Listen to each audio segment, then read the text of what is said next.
SC/ST कितने पीछे हैं इस बात का आप इससे अंदाजा लगा सकते हो कि भले एजुकेशन में रिजर्वेशन है, नौकरियों में रिजर्वेशन है, लेकिन उसके बाद भी उस रिजर्वेशन की सीट लेने के लिए मिनिमम जो चीज चाहिए वो तक नहीं है उनके पास। आप देखते होंगे कि SC/ST की काफी जगह ऐसी सीट्स हैं जहां पे खाली पड़ी रहती हैं। 81 सीट्स तो PhD कोर्सेज में खाली पड़ी हैं, 16 IITs में। 2020 के डेटा में तो यह था कि 42,000 सीट्स जो थी वो खाली थी SC/ST और OBC की। हाल इतना खराब है कि उस मिली हुई सीट को लेने के लिए जो एक बेसिक रिसोर्सेज चाहिए वो तक नहीं थे। 1000 लोग 1000 सीट के लिए एग्जाम देते हैं, उसमें से 20 से 25 सीट जो होती हैं वो बैकवर्ड क्लास को मिल जाती हैं। जितने लोगों का नहीं होता है सब मिलकर सोशल मीडिया और अपने दोस्तों के सामने इन जितने लोगों को सीट मिली है इनको जलील करते। जो लोग गांव में रहते हैं उन्होंने खाप पंचायत का नाम जरूर सुना होगा, और भी अलग अलग पंचायत होती हैं। वो इतनी स्ट्रांग क्यों होती हैं? क्योंकि लोगों को डर होता है कि इनके नियम अगर फॉलो नहीं किए तो हमें समाज से निकाल दिया जाएगा। समाज से निकलने का जो डर होता है वो बहुत ही बड़ा डर होता है। ये सिर्फ वही समझ पाएगा जो समाज से निकला हुआ है, जो पीछे छूटा हुआ है। अंग्रेज हमें जान से थोड़ी मार रहे थे, वो भी तो हमारे साथ यही कर रहे थे, वो भेदभाव कर रहे थे जिसके लिए हमने कितनी कुर्बानियां दी। लेकिन दिक्कत की बात यह है कि आजाद होने के बाद भी ये जो अनटचेबिलिटी जैसी चीजें हैं उसको हमने छोड़ा नहीं। रिजर्वेशन ही एक ऐसा टूल है जिसकी वजह से डिफरेंस खत्म हो सकता है। भले ये स्लो तरीके से काम कर रहा है लेकिन ये काम कर रहा है। कहना बहुत ही आसान होता है कि ये क्या तरीका है, इलेक्शन में दोनों सीट पे सिर्फ बैकवर्ड क्लास को अलाउड कर रखा है। लेकिन असल बात ये है कि अगर ऐसा नहीं होगा तो बैकवर्ड क्लास नहीं जीत पाएगा।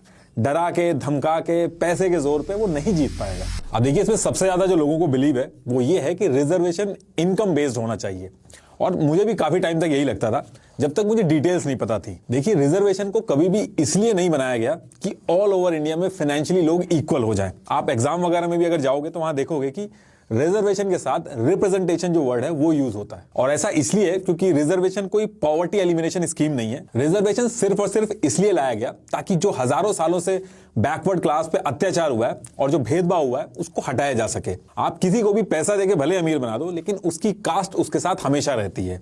अब जरूरी नहीं है कि अगर कोई आदमी अमीर हो जाए तो उसके साथ उसकी कास्ट को लेकर भेदभाव नहीं होगा। अगर गरीबी की वजह से कोई आगे नहीं बढ़ पा रहा है तो उसके लिए national family benefit scheme, national old age pension scheme, MNREGA, NREGA वगैरह ये सारी चीजें हैं। बिलो पॉवर्टी लाइन परिवारों के लिए अलग स्कीम है, सब्सिडीज हैं। सरकार अमीरों पर ज्यादा टैक्स लगाकर गरीबों की और मदद कर सकती है। कॉर्पोरेट टैक्स जो है वो बढ़ा सकती है। गरीबी हटाने के लिए पॉवर्टी वेलफेयर प्लान्स स्ट्रांग होने चाहिए। रिजर्वेशन लाने के पीछे बेसिक सा जो कॉन्सेप्ट है वो यही है कि जो बैकवर्ड क्लास है उसका रिप्रेजेंटेशन बढ़े। और ये चीज मैं आपको एक एग्जांपल से समझाता हूं। आपने देखा होगा कि जब मायावती जी सीएम बनी थी तो एक माहौल सा बना था कि बैकवर्ड क्लास के लोग आगे आ रहे थे। अलग अलग रूल्स बने, लोग सोच समझ के बात कर रहे थे कहीं कोई दिक्कत ना हो जाए अगर हम बैकवर्ड क्लास को कुछ बोल दें या फिर उनके साथ कुछ कर दें। अब कुछ लोगों का ये भी कहना है कि जो जुल्म है वो तो हमारे पूर्वजों ने किया है तो हम क्यों भुगतें।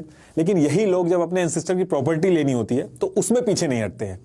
कई लोग ऐसे भी हैं जो रिजर्वेशन के अगेंस्ट में हैं, लेकिन वही सेम लोग EWS की बात पर चुप रहते हैं। क्योंकि इस पूरे मुद्दे पे जब लोग बहस करते हैं तो अपने फायदे और नुकसान को ध्यान में रख के बात करते हैं, लॉजिक के बेसिस पे नहीं करते हैं।